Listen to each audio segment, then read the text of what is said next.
یہ وہابی چلو فاتحہ سے منع کرتے ہیں، بات سمجھ میں آتی ہے، فاتحہ نہیں مانتے. چلو یہ قبروں پر نہیں جاتے، یہ ان کے یہاں حرام ہے، منع ہے، یہ نہیں جاتے، چلو بات سمجھ میں آتی ہے. ارے شب برات کی رات تو ہم کوئی غلط کام نہیں کر رہے ہیں. رات ہوتی ہے، مسجدوں میں لائٹنگ کر دی جاتی ہے، مسجدوں کے دروازے کھول دیے جاتے ہیں، لوگ آتے ہیں مسجدوں میں بیٹھ کر تلاوت کرتے ہیں. قبرستان پہ لوگ جاتے ہیں، اپنے ماں باپ کے حق میں، اپنے رشتہ داروں کے حق میں مغفرت کی دعا کرتے ہیں. اس میں کون سی غلط بات ہے؟ مائیں بہنیں گھروں میں مصلی بچھا کر 100 رکعت نمازیں پڑھ رہی ہیں، کون سی غلط بات ہے؟ یہ وہابی تو نماز پڑھنے سے بھی منع کر رہے ہیں، یہ وہابی تو قرآن کی تلاوت سے بھی منع کر رہے ہیں، یہ وہابی تو تہجد پڑھنے سے بھی منع کر رہے ہیں، یہ اپنے ماں باپ کے لیے مغفرت کی دعا کرنے سے بھی منع کر رہے ہیں. میرے بھائیوں، اللہ گواہ ہے، ہمیں نہ نماز سے کوئی عداوت ہے، نہ ماں باپ کے لیے مغفرت کی دعا کرنے سے کوئی عداوت ہے، نہ قرآن کی تلاوت سے ہمیں کوئی عداوت ہے. ہمیں عداوت ہے تو ہر اس عمل سے جس عمل کے اوپر جناب محمد الرسول اللہ صلی اللہ علیہ وسلم کی مہر نہ ہو. ہم کہتے ہیں اتنی ہی برکت والی رات تھی تو جیسے میرے نبی رمضان کا آخری عشرہ آتا تھا، حضرت عائشہ کہتی ہیں کان رسول اللہ صلی اللہ علیہ وسلم اذا دخل العشر، جب رمضان کا آخری عشرہ آتا تھا اللہ کے پیارے حبیب احیا لیلہ وایقظ اہلہ وشد مئزرہ، اللہ کے نبی پوری رات جاگا کرتے تھے، اللہ کے نبی کمر کس لیتے تھے، رات برات تہجد کی نماز پڑھا کرتے تھے اور خود بھی پڑھتے تھے، اپنے گھر والوں کو بھی جگایا کرتے تھے. اگر آج کی یہ برکت والی رات ہوتی، اگر آج کی رات کی اتنی امپورٹنس ہوتی، اتنی اہمیت ہوتی، تو میرے نبی نے ایک تو صحیح حدیث ضرور مل گئی ہوتی، ایک دلیل تو ضرور مل گئی ہوتی، ایک صحیح حدیث تو ضرور مل گئی ہوتی کہ میرے نبی نے خود بھی یہ عمل کیا ہوتا اور صحابہ سے بھی کروایا ہوتا، اپنی بیویوں سے بھی کروایا ہوتا. دلیل ملی، کیسی دلیل ملی؟ آئیے ایک حدیث پڑھتا ہوں. ہمارے بغل میں شب برات کی فضیلت میں جلسے ہو رہے ہیں نا، ہر جلسے میں یہ حدیث ضرور پڑھی جاتی ہے. آئیے میں پوری حدیث پڑھتا ہوں. امام ترمذی رحمۃ اللہ علیہ حدیث لائے ہیں. حدثنا احمد بن منیع قال حدثنا یزید بن ہارون قال اخبرنا حجاج بن ارطاط عن يحيى بن ابي كثير عن عروة عن عائشة قالت فقدت رسول الله صلى الله عليه وسلم ليلة فخرجت فإذا هو بالبقيع فقال أكنت تخافين أن يحيف الله عليك ورسوله؟ قلت يا رسول الله إني ظننت أنك أتيت بعض نسائك. فقال إن الله عز وجل ينزل ليلة النصف من شعبان فيغفر لأكثر من عدد شعر غنم كلب. رواہ ترمذی فی کتاب الصوم. میں نے پوری سند کے ساتھ حدیث پڑھی. امام ترمذی روایت کر رہے ہیں حضرت عائشہ سے. اما عائشہ کہتی ہیں ایک رات میں نے اپنے حبیب کو، اللہ کے پیارے رسول صلی اللہ علیہ وسلم کو بستر پر نہیں پایا تو میں نکل گئی، میں اللہ کے رسول کو تلاش کرنے کے لیے نکل گئی تو اللہ کے نبی مجھے کہاں ملے؟ بقیع کے قبرستان میں. کہاں ملے؟ بقیع کے قبرستان میں. جیسے ہی اللہ کے رسول کی نظر میرے اوپر پڑی، آپ نے فرمایا عائشہ کیا تم نے یہ سوچا کہ اللہ اور اس کے رسول تمہارے اوپر ظلم کریں گے؟ یعنی عائشہ کیا تم نے یہ سوچا کہ باری تو تمہاری تھی، دن تو تمہارا تھا اور میں تمہیں چھوڑ کر کسی اور بیوی کے پاس چلا گیا؟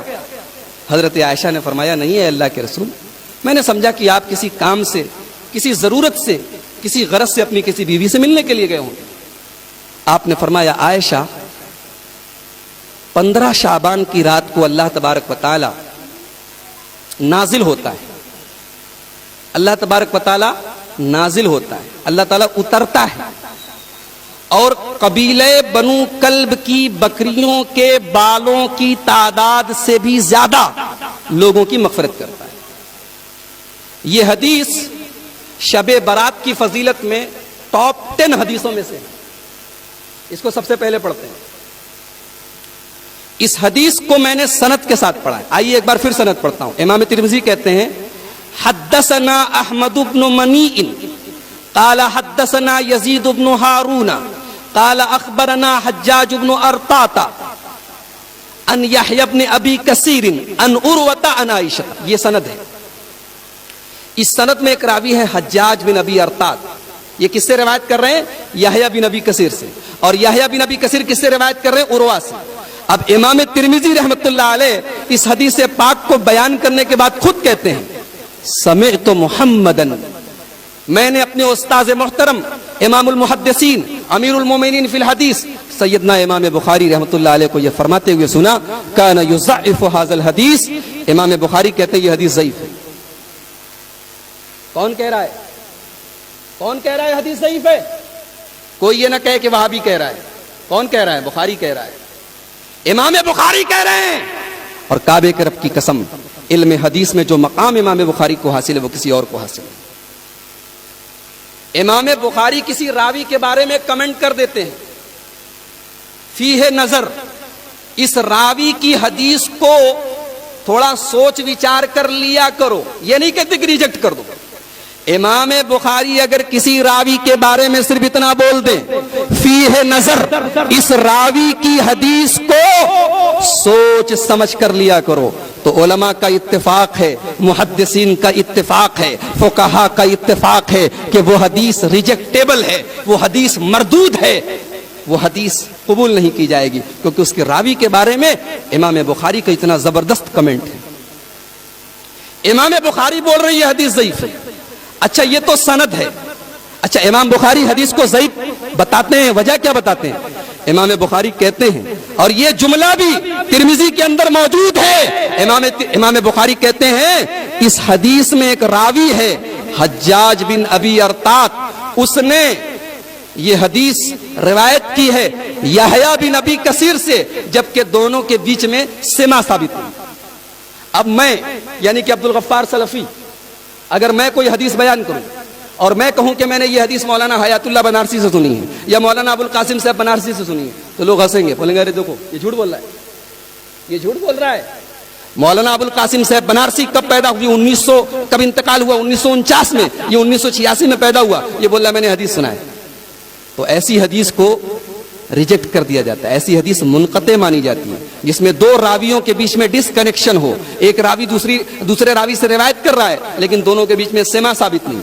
تو امام بخاری بول رہے ہیں کہ اس حدیث کا راوی حجاج بن ابی ارطاط، یہ حدیث جس سے روایت کر رہا ہے یحییٰ ابن ابی کثیر، دونوں کا سما ثابت نہیں ہے. اور یحییٰ ابن ابی کثیر اس حدیث کو روایت کر رہے ہیں عروہ سے، اور ان کا بھی سما ثابت نہیں. یعنی حدیث میں دو جگہ ڈس کنیکشن ہے، حدیث میں دو جگہ انقطاع ہے، حدیث منقطع ہے. ایک بے بنیاد حدیث کی بنیاد پر ہم شب برات منائیں؟ اہل حدیث کا مسلک اتنا کمزور نہیں ہے، دین کو ہم اتنا کمزور نہیں سمجھتے کہ ضعیف اور موضوع اور من گھڑت روایات کی بنیاد پر ہم کوئی عمل شروع کریں. صحیح حدیث لے آؤ، انشاءاللہ سب سے پہلے اہل حدیث کی مسجدیں کھلیں گی، سب سے پہلے تلاوت اہل حدیث کرے گا، سب سے پہلے اپنے مردوں کے لیے دعائے مغفرت اہل حدیث کرے.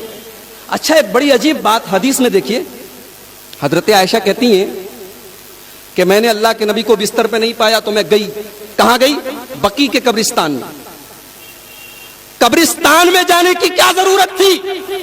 اگر واقعی میں یہ مغفرت کی رات ہے تو مجھے بتاؤ، شب قدر کیا مغفرت کی رات نہیں ہے؟ شب قدر کے بارے میں تو میرا رب قرآن میں کہتا ہے انا انزلناہ فی لیلۃ القدر وما ادراک ما لیلۃ القدر لیلۃ القدر خیر من الف شہر تنزل الملائکۃ والروح فیہا باذن ربہم من کل امر سلام ہی حتی مطلع الفجر.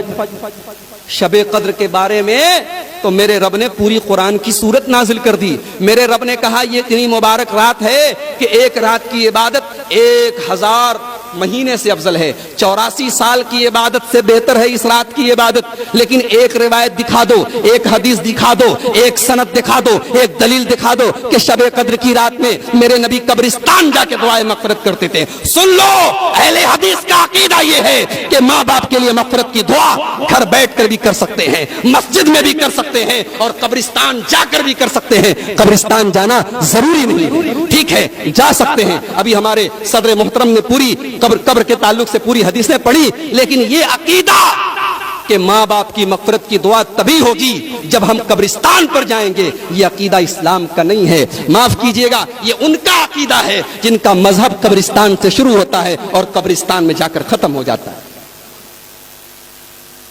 اس رات کا نام شب برات کیوں پڑا جانتے ہیں؟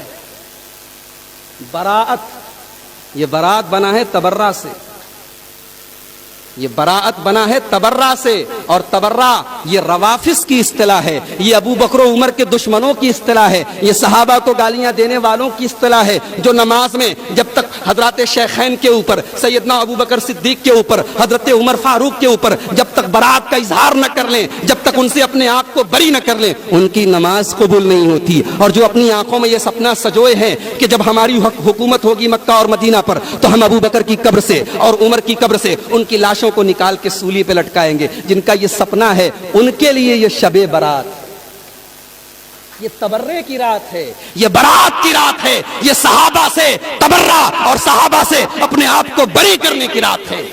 اور جانتے ہو, جا کے دیکھ لو روافض کے یہاں آج کی رات کی بڑی اہمیت ہے. ان کے ہاں باقاعدہ رکے لکھے جاتے ہیں, باقاعدہ چٹھیاں لکھی جاتی ہیں, دریاؤں میں ڈالی جاتی ہیں کہ اے امام غائب, اے امام منتظر, اب چلے بھی آؤ کہ زمانہ بڑا خراب ہے, اب چلے بھی آؤ کہ ہم پر بڑا ظلم ہو رہا ہے, اب چلے بھی آؤ کہ اب ضرورت ہے کہ صحابہ کرام کی لاشوں کو نکالا جائے, اب چلے بھی آؤ کہ اب دنیا سے اہل السنہ والجماعت کا کام ختم کیا جائے. یہ ان کا عقیدہ ہے, یہ ان کا مسلک ہے.